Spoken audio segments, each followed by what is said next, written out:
নমস্কার ছাত্রছাত্রীরা, learning of global হাবে তোমাদের সবাইকে স্বাগত। গতকালের ক্লাসে আমরা আলোচনা করেছিলাম রাধাকৃষ্ণন কমিশন বা ইউনিভার্সিটি এডুকেশন কমিশনের গুরুত্বপূর্ণ বিষয়। আজকের ক্লাসে আমরা সেই আলোচনার পরবর্তী অংশ নিয়ে আলোচনা করব। আজকের ক্লাসে মূলত তিনটি গুরুত্বপূর্ণ বিষয় থাকবে। প্রথমত, গ্রামীণ বিশ্ববিদ্যালয় বা রুরাল ইউনিভার্সিটি। দ্বিতীয়ত, পরীক্ষা পদ্ধতি সংস্কার বা রিফর্মস অফ এক্সামিনেশন সিস্টেম। আর তৃতীয়ত, বিশ্ববিদ্যালয় কমিশনের সীমাবদ্ধতা। তো আজকের ক্লাসে আমরা এই তিনটি জিনিস নিয়ে আলোচনা করব। তো চলো আমি প্রথম থেকে শুরু করি। এই তিনটি বিষয় পরীক্ষার দিক থেকে অত্যন্ত গুরুত্বপূর্ণ, তাই তোমরা আজকের ক্লাসের সঙ্গে সঙ্গে নোটও তৈরি করে নেবে।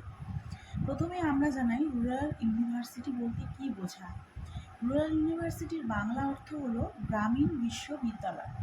রাধাকৃষ্ণন কমিশন মনে করেছিলেন যে উচ্চশিক্ষা সুযোগ শুধুমাত্র শহর কেন্দ্রিক হওয়া উচিত নয়, দেশের গ্রামীণ এলাকায় মানুষের কাছেও উচ্চশিক্ষার সুযোগ পৌঁছে দিতে হবে। ভারতের অধিকাংশ মানুষ সেই সময় গ্রামাঞ্চলে বসবাস করত, তাই গ্রামের মানুষ জীবন, কৃষি, কুটির শিল্প এবং স্থানীয় অর্থনীতির সঙ্গে শিক্ষাকে যুক্ত করা অত্যন্ত গুরুত্বপূর্ণ ছিল। এই উদ্দেশ্যে কমিশন গ্রামীণ বিশ্ববিদ্যালয় ধারণাকে গুরুত্ব দেয়। গ্রামীণ বিদ্যালয়ের প্রধান উদ্দেশ্যগুলি কী ছিল? এক হলো গ্রামীণ মানুষের উচ্চশিক্ষার সুযোগ সৃষ্টি করা। দুই হলো শিক্ষাকে গ্রামের জীবন ও অর্থনীতির সঙ্গে যুক্ত করা। আর তিন হলো কৃষি ও গ্রামীণ উন্নয়নের জন্য প্রয়োজনীয় জ্ঞান প্রদান করা। অর্থাৎ রুরাল ইউনিভার্সিটির মূল কথা হলো education should be related to rural life and rural development. সহজভাবে বললে, গ্রামের মানুষ যে ধরনের সমস্যার সম্মুখীন হয়, শিক্ষার মাধ্যমে সেই সমস্যাগুলির সমাধানের পথ তৈরি করতে হবে। যেমন কৃষি, পশুপালন, কুটির শিল্প, গ্রামীণ অর্থনীতি, স্বাস্থ্য, সামাজিক উন্নয়ন ইত্যাদি বিষয়কে শিক্ষার সঙ্গে যুক্ত করা যেতে পারে। তাই পরীক্ষায় যদি প্রশ্ন আসে যে রুরাল ইউনিভার্সিটি সম্পর্কে সংক্ষেপে লেখো, তাহলে প্রথমে সংজ্ঞা বা ধারণা লিখবে এবং তারপর এর উদ্দেশ্যগুলি পয়েন্ট আকারে লিখবে। তো চলো, আমাদের রুরাল ইউনিভার্সিটি হয়ে গেল। তো এবার আমাদের আছে পরীক্ষা পদ্ধতি সংস্কার। এবার আসি দ্বিতীয় গুরুত্বপূর্ণ বিষয়ের দিক, সেটি হলো রিফর্মস অফ এক্সামিনেশন সিস্টেম, অর্থাৎ পরীক্ষা ব্যবস্থার সংস্কার। তৎকালীন শিক্ষা ব্যবস্থায় পরীক্ষার উপর অতিরিক্ত গুরুত্ব দেওয়া হয়। অনেক সময় শিক্ষার্থীর প্রকৃত জ্ঞান, দক্ষতা এবং ব্যক্তিত্বের পরিবর্তে শুধুমাত্র পরীক্ষায় কত নম্বর পেল সেটিই বেশি গুরুত্বপূর্ণ হয়ে সমস্যা সমাধানের জন্য পরীক্ষার ব্যবস্থা সংস্কারের প্রয়োজন ছিল। প্রথমত, শুধুমাত্র একটি চূড়ান্ত পরীক্ষার উপর নির্ভর না করা, শিক্ষার্থী সারা বছরের কাজ ও অগ্রগতিকে গুরুত্ব দেওয়া উচিত ছিল। দ্বিতীয়ত, শিক্ষার্থীর প্রকৃত জ্ঞান যাচাই করা, শুধু মুখস্থ করার ক্ষমতা নয়, শিক্ষার্থী বিষয়টি কতটা বুঝেছে সেটিও পরীক্ষা করা দরকার ছিল। তৃতীয়ত, লিখিত পরীক্ষার পাশাপাশি অন্যান্য মূল্যায়ন পদ্ধতি ব্যবহার করা, যেমন class work, assignment, practical work, tutorial এবং অন্যান্য একাডেমিক অ্যাক্টিভিটি। চতুর্থত, পরীক্ষার মাধ্যমে শিক্ষার্থীর সামগ্রিক যোগ্যতা বিচার করা ছিল। শুধু বইয়ের তথ্য মনে রাখতে পারলেই একজন শিক্ষার্থীর যোগ্য, এমন ধারণা ঠিক নয়। পঞ্চমত, পরীক্ষার মান উন্নত করা। প্রশ্নপত্র এমন হওয়া উচিত যাতে শিক্ষার্থীর চিন্তা শক্তি, বিশ্লেষণ ক্ষমতা এবং বিষয় বোঝার ক্ষমতা যাচাই করা যায়। অর্থাৎ পরীক্ষার উদ্দেশ্য শুধু কত নম্বর পেল তা দেখা নয়, বরং কী শিখল এবং কতটা বুঝল সেটি যাচাই করা। এই বিষয়টি তোমরা বিশেষভাবে মনে রাখবে। পরে আছে লিমিটেশন।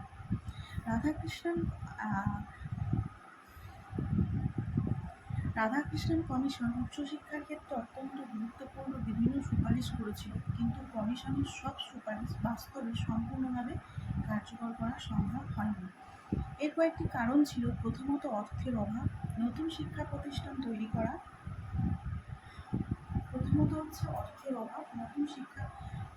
তৈরি করা এখানে হচ্ছে বলা হয়েছে যে প্রথমত হচ্ছে অর্থের অভাব। আচ্ছা, অর্থের অভাব বলতে বোঝাচ্ছে যে নতুন শিক্ষা প্রতিষ্ঠান তৈরি করা, বিশ্ববিদ্যালয় পরিকাঠামো উন্নত করা এবং শিক্ষার মান বাড়ানোর জন্য প্রচুর অর্থের প্রয়োজন ছিল। 2 বলছে যে প্রয়োজনীয় পরিকাঠামোর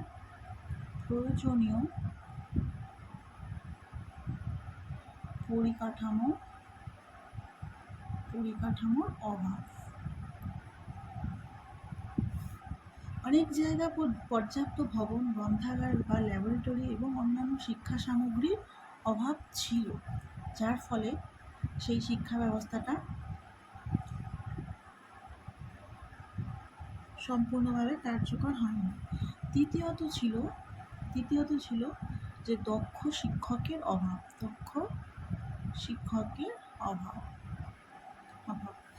উচ্চশিক্ষা প্রসারের জন্য পর্যাপ্ত যোগ্য ও প্রশিক্ষিত শিক্ষক সব জায়গায় পাওয়া যেত না, যার ফলে বিশ্ববিদ্যালয় কমিশন বাস্তবে সম্পূর্ণভাবে কার্যকর হয়নি।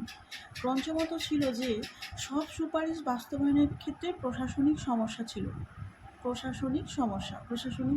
ছিল। আর সেই সমস্যাগুলি হলো কি, কমিশনের সুপারিশ বাস্তবায়নের জন্য বিভিন্ন স্তরে প্রশাসনিক সহযোগিতার প্রয়োজন ছিল।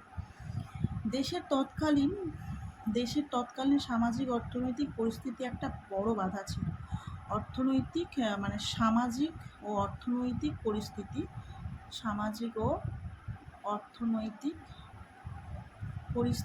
সবচেয়ে বড় বাধা ছিল।